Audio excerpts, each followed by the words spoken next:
jump through. So which ones did we miss?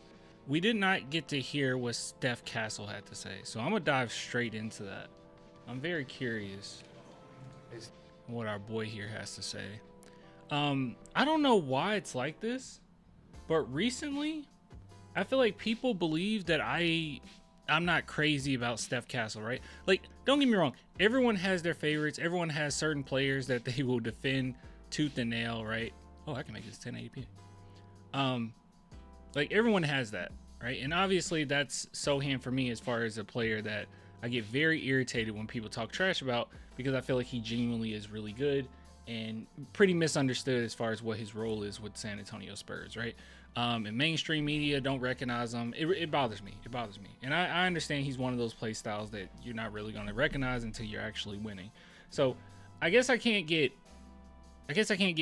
too mad, you know, but it bothers me nonetheless. But like my favorite player is Wemby, obviously. But then someone like Steph Castle, which I advocated for him like crazy. I remember going to bat where so many Spurs fans were upset and they were like, no, we got to take Ricochet or whatever. And I was like, if Ricochet drops to 4 and Steph Castle's there, I want Castle, you know? That's just how I felt. And I still think it was a wonderful decision to go after Steph Castle. So, like, I've always liked him.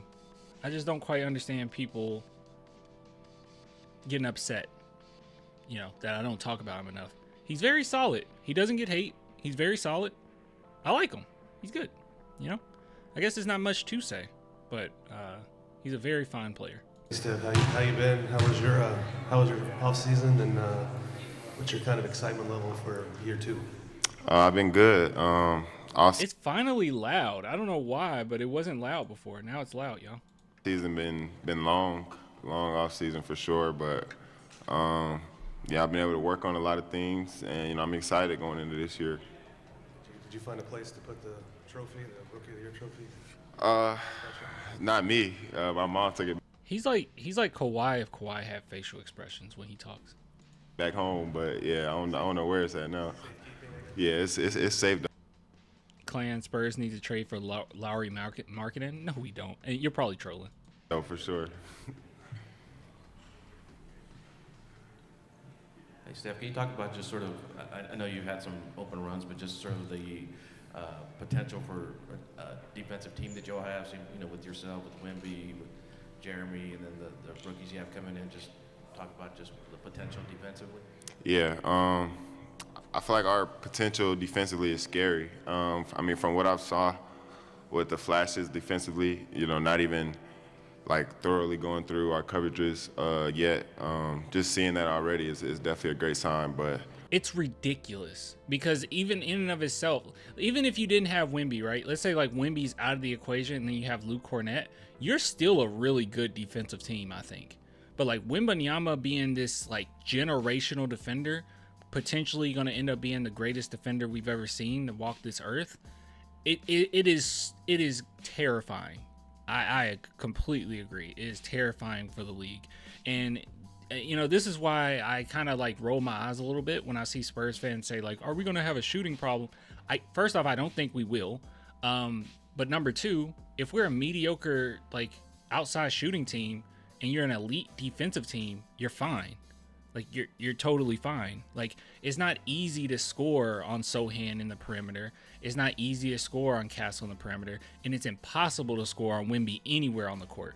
So, well, you know, it's not impossible. Obviously, people have done it, but you know, they try to avoid them by all means necessary. Yeah, I mean, we have the potential. Yeah, he did grow With the length and you know the IQ that we have defensively with the guys that we have potential to be, you know, a great defensive team. Clan, what place were the Spurs in defense in the NBA last season? That's a really good question. I mean, this is a completely different team than last season, but let's see, NBA defensive teams, 2025, I guess. Team defense.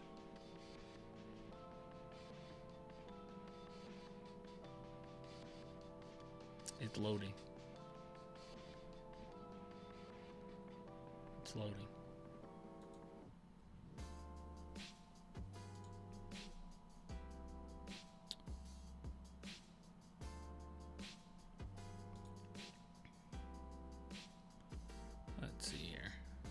we were pretty bad as far as defensive rating. We were one of the worst. We were 26th. I mean, we weren't the worst, but that's pretty low, yeah. Wait a minute. What's going on here? The New Zealand Breakers. What am I looking at right now? Oh, this is preseason. Hold on.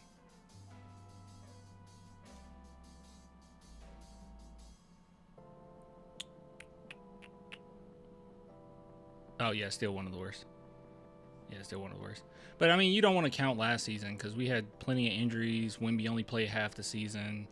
You know, we had Chris Paul out there doing best he can. We're a completely different team now. And then now we have, an actual backup center, more depth. I mean, we're just better, just way better, Wasn't too many times we were able to just have, like, all of our defensive guys out there. Breaker shout out. I was very confused. I was like, why is that on here? And I also was like, why is there 32 teams? But yeah, that's what it was. Yeah, I accidentally had it on preseason. Steph, wondering if there were certain aspects of your game that you focused on this offseason. Just like everyone says, he's going to say everything, but hopefully he says shooting. Corner shooting.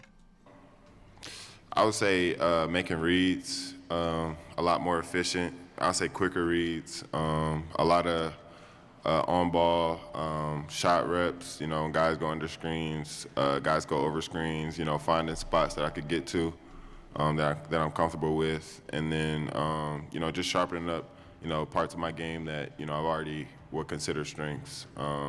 Just staying in the gym as much as possible, keeping my conditioning up. I feel like just the little things going to carry me through this year.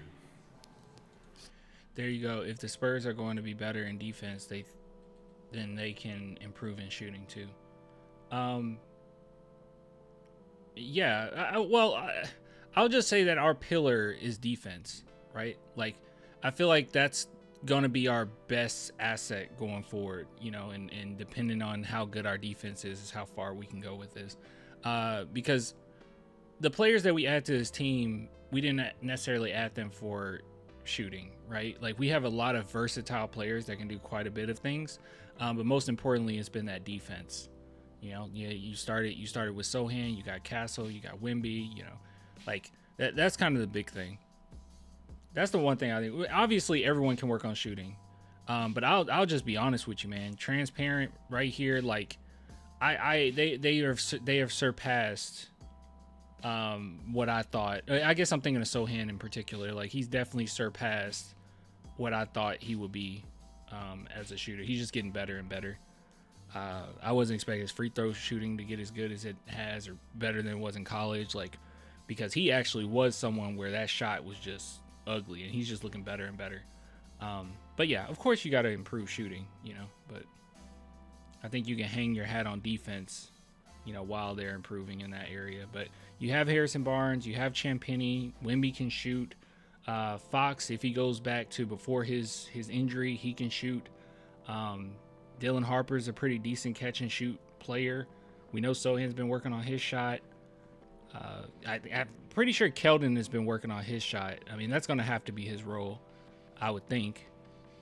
So I think they're good. They'll be all right. Spurs got to be a top 15 in defense and shooting, and then Spurs will be a playoff contender, a lock. Oh, top 15 defense. That's going to be easy. That's going to be easy for this team. Steph on a team with De'Aaron coming back and Dylan being added. I'm saying top 5 in my opinion. Say it again. What position do you play? For what? On the basketball court. Oh, Oh, he cursed right there. What position does he play? I mean, he's everything. He's everything. If I had to throw a position on him, I'll say point guard. But yeah, I don't know. He's 1 through 3. I mean, I play the 1 and the 2. I mean, really wherever the guys need me to play. With De'Aaron and Dylan around, is that mix going to work? And have you thought about that, and have you kind of tried out any of it? I know those guys are banged up, but do you have a vision in your head of how that mix works on the court?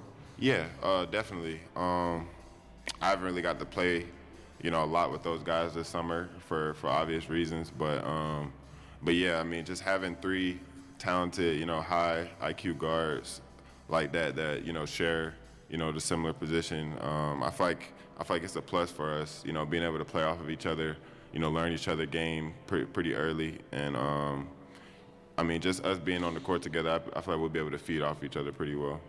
Worst narrative I've heard this offseason was Spurs have too many ball-dominant guards. I have no idea where that came from. Maybe you can make an argument for Fox, maybe, but like I don't see how you could see the trajectory of Steph Castle's career and how he's been thus far through college to now and say he's ball-dominant. And I don't see how you can say that with Dylan Harper either, who is capable of doing both. I don't really understand that. And people have been like wondering like, how does that work with ball dominant guards? I saw that like quite a bit over the offseason, and it bothers me. I think I wanted to ask. Doesn't you make guys, sense. I'm glad to see you back. You made it through a trip to Europe with Jeremy as your chaperone. How did that work? What was the highlights of that trip? I mean, it was great. Jeremy was a great host. Everybody was safe. We had a great time. But yeah, I mean, now it's time to lock into the season. Steph, over here. Saw this summer that you were training with the Guard Whisperer. A lot of YouTube videos. What was unique about that experience? I mean, it's really same schedule for me. I've been with Olin since 11th grade, so just I feel like they're just probably just putting more videos out. I mean, it's not really much difference to it, but I mean, yeah, me and O been locked in, head down working since in 11th grade for me. Oh, he's been with him for a minute now. You've had the opportunity now to share a locker room, learn from Chris Paul and now De'Aaron Fox. What have you gleaned from them as a lead guard with that decision-making stuff? What have you taken from their leadership? I mean, just seeing how controlled and. Whoa, Frank. Clan legit. If Spurs are going to improve, it's because Castle is going to be shooting threes at almost a 38% clip. Why would he have to shoot at a 38+% clip? That is insane. I don't think so, man. I don't think so.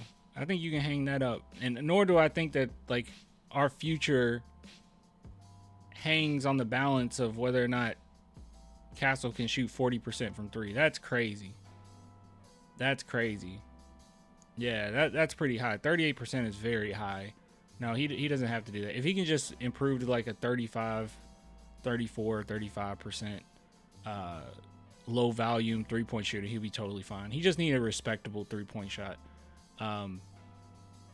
But yeah, no, I'm not hanging on that.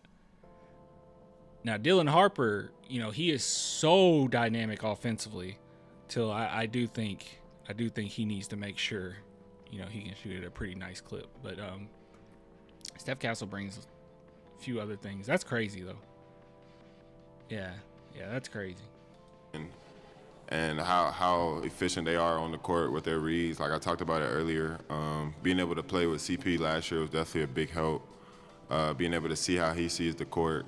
Him, always, finding me and feeding me, information on what he sees. It definitely opened my eyes to, how they see the game. And I feel like guards like that, high-level guards, they see the game way different than, guys that play different positions or guys that, are just in our league. They separate themselves. So being able to pick up from them with that and being able to take those steps for myself is probably was going to help me get through this year. And then now having some additional help with the big man with Cornette and Olynyk, how do those guys sort of make your job easier as an initiator? I make it a lot easier. I haven't got to play with KO since he's got here, but just playing with Luke, he makes the game pretty simple. His passing ability is is I'll say a lot more underrated than people would think, and I feel like that makes the game easier for guards too. Luke Cornett is a smart player overall. He is just a smart player overall.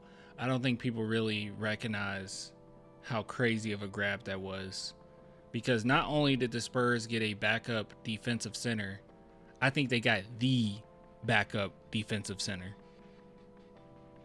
Like, the backup center. Completely forgot we got Olynyk. Yeah, Olynyk's a really great addition as well. Being able to trust your big to make a play, you know, when you're getting, you know, jammed up or whatever the case may be. But also having another lob threat off the bench is definitely going to be a plus.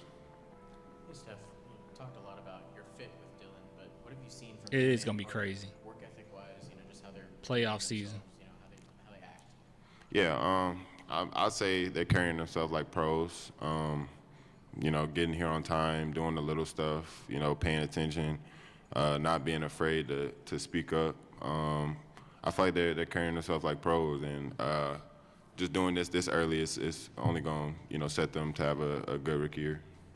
Have you figured out if they're going to be any better about rookie duties than you were? I don't know. That's not really my call. I don't really give out the rookie duties. I don't think I got that kind of stain yet. So. Steph, this is kind of a follow-up to the position question. Mitch answered it saying he's very, very good. That's his position. Is too much made of that from the outside? I mean, you guys go out there and just best five are going to be out there, period, in today's day and age. I like to think that I don't really bring up positions that often. The only thing that, like, it's certain players where it's pretty obvious, right, that positions you don't put them in. Like, Sohan is a power forward. Like, I don't think, like, I don't want to see him as small forward, right? He can play center at times, but he's a power forward / center. Like, that's what he is in the NBA, right? It's very obvious. And then you got guys that just kind of move around, right? But like Keldon, you don't want to put him at point guard, right? But he can run shooting guard, small forward, and at times, you know, power forward. So, like, I don't know. Yeah, I don't know why they focus on it so much as far as positions. I do care about who's the starting lineup, you know, how are we going to set the tone. But, like, as far as, like, what position Castle is in, I don't know. The only thing that worries me with him is the shooting guard position because of the shooting. But, like, it's fine. I don't know. You just don't. You don't have to put guys in positions that they, you know, obviously shouldn't be in. That's all. I don't know why they focus on it so much. Just wondering if that maybe too much is made of it from the outside. Well, I mean, yeah, I don't really know how to explain it. I mean, when we're drawing up plays, we don't put, you know, point guard, shooting guard here, small forward here. You know, we kind of just go out there and, you know, play to the best of our abilities. So, I mean, yeah, coach is gonna put the best five on the floor, and we're gonna go out there and compete. Steph, it's his first official year as head coach, Mitch Johnson, obviously, but you guys have had. Clint, you're saying it yourself. Castle is shooting guard role, but he dunks more than he shoots. He's just not a shooter yet. I mean, that's fine. I just don't think he's going to improve in that aspect, right? But that just shows how good he is that he's not a shooter and he still managed to be impactful when he's on the court because of his defense, because of his basketball IQ, because of his cuts, you know. I mean, I just love that. I don't know the pump fake that it's not even a pump fake. The what would you call it, guys? Like that hesitation he does getting to the basket, like he just slows down. I don't even know what you call that. I don't know the technical terms for all these. But anyways, I just like Castle. I didn't even say he's a shooting guard. I say he's a point guard. I say he's a point guard / shooting guard. But yeah, I wouldn't just like plug him at shooting guard. Deceleration. Yeah, there we go. Thank you. Basically a full season with him kind of running the show. What have you seen when it comes to scheme or just him growing Hezzy? as No, a it's coach? not a What have hezzy. you learned from him and what you're going to be doing going forward under his sort of regime? It's just decelerating. I would just say just tendencies and stuff that he likes to run. You know, Coach Mitch, he likes to play fast. You know, I feel like a lot of the guys on our team like to play fast. So, I mean, that was an easy mesh for us. So, you know, just being able to trust in his judgment within the plays, you know, defensive coverage. I mean, it's all been like it's all been well educated to us on why our schemes are like that. So, you know, I feel like we all have the utmost trust in Mitch, and you know, we're just ready for the season. We haven't. So my lineup is Fox, Harper, Castle, Sohan, Wemby. My lineup is Fox, Fasell, Harrison, Barnes, Sohan, Wemby. So we're kind of different. Seen Victor on a basketball court since February. I just have Castle coming off the court or coming off the bench. I'll probably finish with him though, because he's a strong finisher. I suppose you guys probably have seen him behind the scenes a little bit. How's he looking, and what's the excitement level to have that dude back in the lineup? I mean, it's great to have Vic back. It's always good to have him on the court, you know, on both sides. I mean, he's been looking great. You know, he's looking healthy, in shape. You know, he's been working his tail off all summer to get to this point. So I think he's gonna have a great year this year. You know, I'm happy for how it looks right now, but I'm even more excited to see how it look, you know, mid-season once we get things rolling. Hey, Steph, over here. What would be satisfactory for you to accomplish to follow up your Rookie of the Year season?